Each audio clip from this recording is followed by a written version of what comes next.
Bon appetit. Welcome to our All the Hats We Wear podcast. I'm your host, life coach and productivity expert Scott Snow.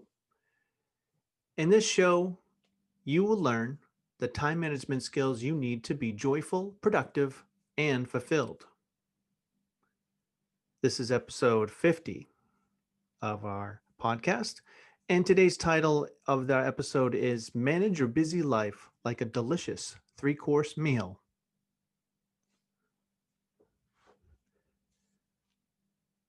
This episode came from an article that I read that I was really inspired by. It talked about a woman's approach to creating her own three-course gourmet meal.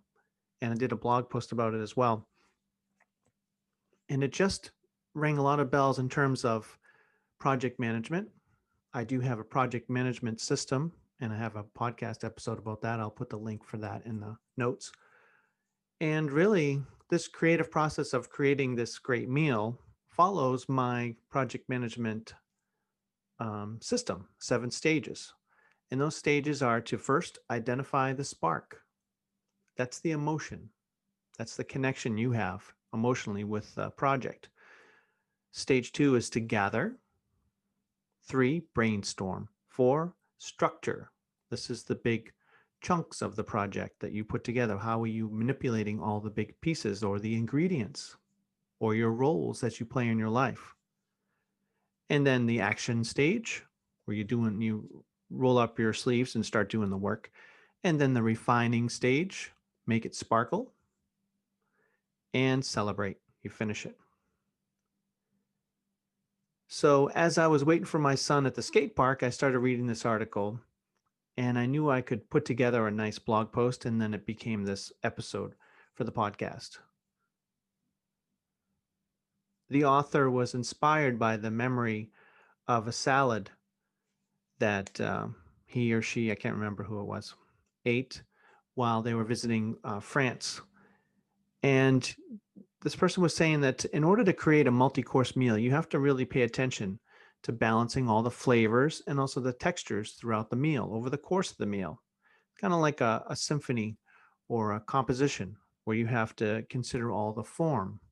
You know, you have an A section and a B section, and then you return to the A or whatever type of form. Same thing with a book or a speech, any project. So you have to think about the progression and this momentum. The meal has to have a forward moving energy to it, just like your projects. And he chose to start with something light and then delve into deeper flavors and end with something that's slightly sweet. His inspirations were old cookbooks, and just walking through the supermarket and seeing the different foods gave him ideas, and sudden flavor cravings that he had. And this is very similar to my approach to musical composition and project management, as I said. So once you have your spark, you have to gather your materials. And you can't just bring those materials together. You have to really connect them with their innate beauty and value. It's your job to see what is of value in all your different parts of your project. You have to tap into the passion and purpose, and you'll never have to complain about email inboxes and to-do lists and other paltry, boring, low-level stuff. It seems like with time management and productivity, all you hear about is, my email, is stuffed, and I've got too many phone messages and this to-do list, and I don't know what to do next. And I've been thinking more and more that the real answer seems to be, with that purpose or the why or the bigger, what is the next step up or a couple steps up from these low-level tasks and boring stuff. If you have that purpose, then all the other stuff is crap. Who cares about your email list, your inbox? You've got bigger fish to fry, right? Don't be concerning yourself with the small potatoes of life, as we're on our cooking theme here. So the three-course meal described in the article was beet and tomato salad with scallions and dill as the first course. And then it went on to pan-roasted duck with wild mushrooms and finished up with a lemon tart with a touch of lime. And actually, I printed out the recipe for this lemon tart. I think I might try it. That'll go in go in line with my chef role.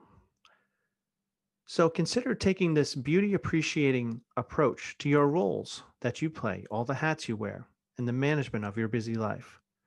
And just like one course leads to the next in fine cuisine, you have to also enjoy the flow between all the hats you wear. Your roles are the materials, your main ingredients of your life. And what happens if you have shitty ingredients, bad food? The same goes for managing your life. Choose the 16 to 20 roles very carefully. Here's an example of embracing the beauty of each role in a typical morning. The roles are visionary, chef, dad, writer, entrepreneur, meditator.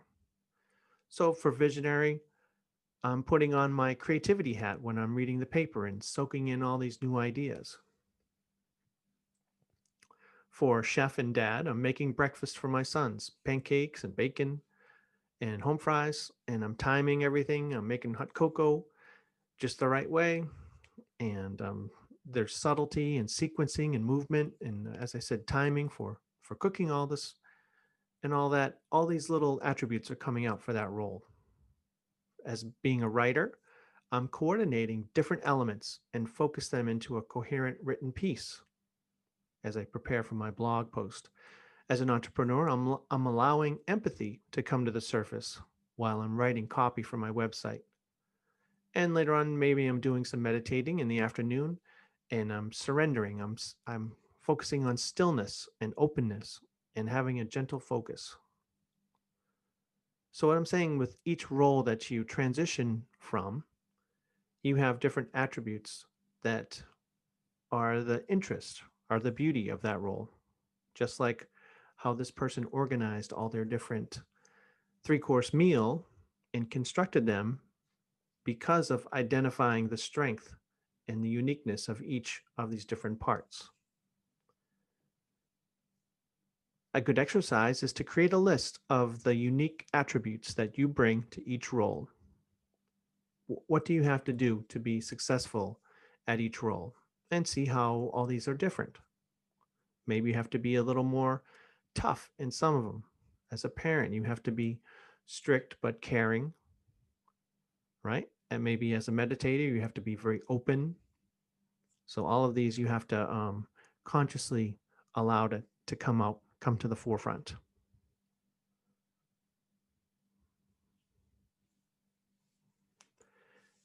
My second story I want to talk about is the great jazz bass player Gary Peacock.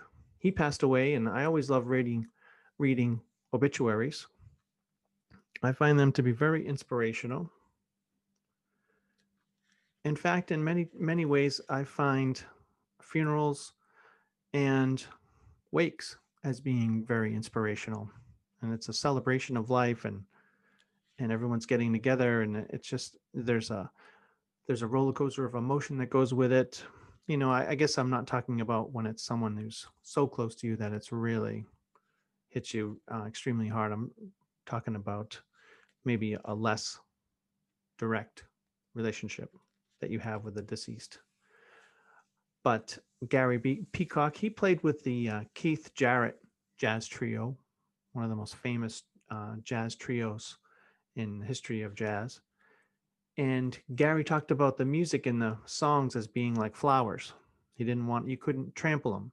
You couldn't give them too much water or they drown. You would have to nourish them so they can express themselves. So it was very delicate in what he did in the band. He also talked about giving up his agenda, and his focus couldn't be on his ego, it had to be on the music. When he was at home in the Catskills of New York, he said it was silent. Not many cars, not many people, just silence. And all you would hear would be maybe the sound of the wind in the trees, or a brook babbling, or a deer walking around. And he needed that silence as well when he was out of work. Story 3, Mary Poppins.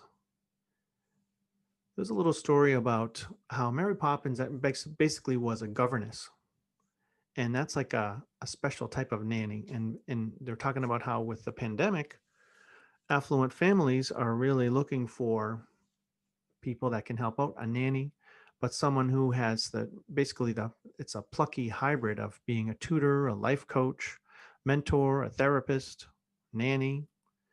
All of these things uh, are required. And so this is just another example of identifying all those roles and also how the roles change over time. And that's another beauty of identifying your roles, because even every 3 months, 6 months, you're going to have some changes in that role list of yours. I have a blog post that has a picture of the Rolling Stones, and I compare having your role list to being like a set list for a band. You know, you have your favorite band. When you see them, they have all their tried and true favorite songs, the standards that you come to expect, but also they sneak a couple new ones in there, a couple ones that are just coming out, and just the same thing would happen in your role list. So you need a set list. The next story is about innovation and imitation. And it was all about, where do good ideas come from? Cultural evolution is vital to great ideas. They talked about the new technologies that almost always come from the interaction of many different individuals and many problem solvers rather than a lone genius. And researchers Elena Mew and Luke Rendell did a research project where they basically identified three groups of innovation when everyone was invited to submit ideas for a challenge. The three groups were the copiers, the mavericks, the the pragmatists. That means they went back and forth. So they borrowed stuff from that was copied, and also wildly innovative original ideas like the mavericks. They also found that 70% of the entries were tweaks, and leaps were less successful. So it was this real group process, a very organic movement to improve something. Diversity is key when it comes to solving real life problems, they found.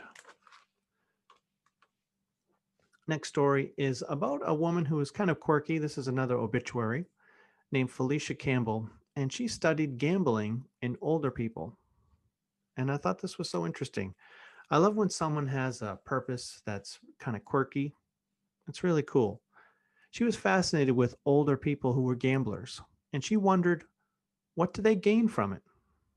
Well, she found out in her research that they gained community, a zest for life, an increase in self esteem. So they really weren't there to try to make a fortune. In her dissertation, she called it the positive effects of gambling. And she compared the gambling impulse to the same risk that propels civilization forward. And she saw older gamblers as making a choice for life itself when they chose to gamble. Pretty inspirational. Next story is about self control. And the one thing you can control now is yourself. Zri Band did an exercise at the start of the pandemic. And she took a piece of paper, and on one side, the left column, she wrote things I cannot control, things I cannot control. And on the other side was, excuse me, things I can control. Then the person took the side that was things that they couldn't control and just ripped it off and threw it away, leaving the focus of things that you can control. You can control your emotional states. Definition of self-control is the ability to manage your thoughts, feelings, and actions to achieve a goal. You have to be disciplined to achieve any goal.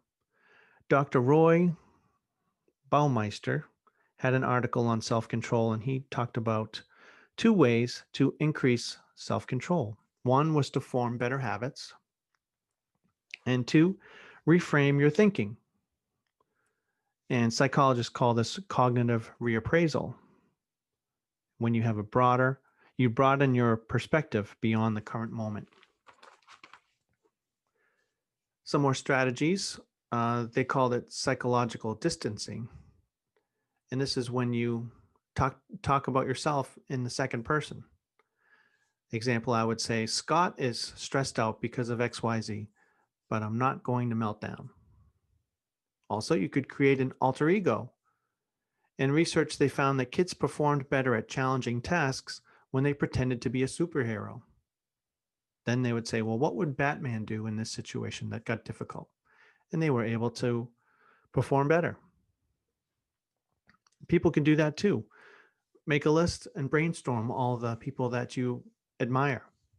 And then you could ask yourself in these difficult times, what would that person do in my position right now? That's a great exercise. Well, in today's episode of Managing Your Busy Life Like a Delicious 3-course meal, let's end with some inspiration. I always like to read about luxury and high-end stuff, not because I really am that serious about trying to save up for it or hope that I hit the lottery or create a business that creates so much wealth that I can get these fancy things, but it's fun to think about. It's almost liberating in not having the desire to really have it that inspires me. Because you can think about it, you could be there. Really, if you were in this luxury item that you say you want, there could be a lot of downers too. You could be, people bugging you about it, or you don't feel well that day, or any kind of other stressors like in a normal life. I always found when I liked to go to jazz concerts and see them live, like I used to go to Boston to the Regatta Bar a lot in Cambridge, Boston, when I was in college studying music. And I used to always bring in my little tape recorder because I loved hearing it later when I'm driving home. Because I always found that when I'm in the audience, there's always something bothering me. You got to pee and you can't get up, or you're sweating. Someone's annoying you next to you, or you can't see, or whatever it is. There's always something. I always find that I much prefer listening to it repeated times when I'm in my own peace and quiet and in my car. So an inspirational thing here is producer David Geffen. This article is about his yacht. It's a 450-foot yacht, a luxury vessel. And, imagine you can just take a trip down to the Caribbean whenever you want. This boat is worth $570 million. It has 5 decks, a spa, a gym, an elevator, helipad, pools, and it can accommodate for 18 overnight guests and 45 crew members. Pretty cool. Well, I thank you very much for listening to today, and try to think about that project management. I have a style where I'm inspired by a lot of different things. And, I consider myself to be pretty creative. So you kind of have to pick what can be helpful to you in my rants. And I hope that I uncovered some things that got you thinking today.